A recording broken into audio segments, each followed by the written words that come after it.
The woman accused of killing a man with a Wiccan ritual dagger was in court today. 30-year-old Angela Sanford is charged with an open-counted murder in the death of Joel Leyva. Police say Sanford told them she invited Leyva to the Sandia foothills Monday to celebrate a Wiccan spring ritual. She claims she became fearful that Leyva was going to rape her, so she stabbed him repeatedly. Sanford's attorney today asked Judge Pat Murdoch to reduce her $500,000 bond, arguing that Sanford has no history of violence. But Murdoch said no, calling the case quite disturbing. Sanford remains jailed at MDC. The Wiccan community, meanwhile, is outraged that this murder is being associated with their religion. Wiccans question if Sanford was really performing a spring ritual up there in the mountains. Here's News 13's Crystal Gutierrez. And Dick, police said there was no evidence that Sanford was threatened or raped, and that's when her story began to unravel. A local Wiccan I spoke with said police should investigate Sanford even further. And it was an excuse. Who knows? You know, maybe it was planned or whatever.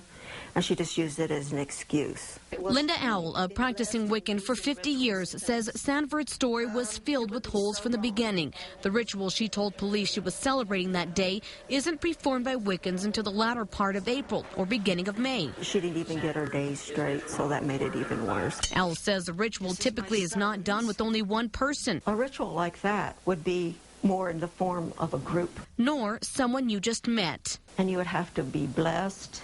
You would have the candles, you would have the bonfire. Sanford told police she met Leyva a few days before the murder, so she invited him that morning out to the Sandias, which Al says draws another question mark. You don't just walk out in the middle of nowhere and decide you're going to have a ritual right there.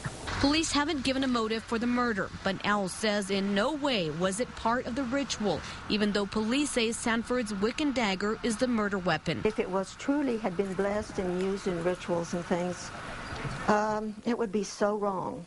And yeah, it would have to be cleansed. While the justice system will determine Sanford's guilt, Owl says Sanford's fate is already sealed. If you do harm, it comes back on you 3 times over. And Owl said the most recent Wiccan celebration was the Ostar ritual, which marked the spring equinox. Now, it was celebrated on Sunday. Leyva was murdered on Monday. Back to you. All right, Crystal, there's more. Sanford's MySpace account says she is from Salem, Massachusetts, which, of course, is the site of the notorious witch trials in the 1600s. But we have learned she actually has a New Mexico Social Security number, and she told the courts that she graduated from Manzano High School.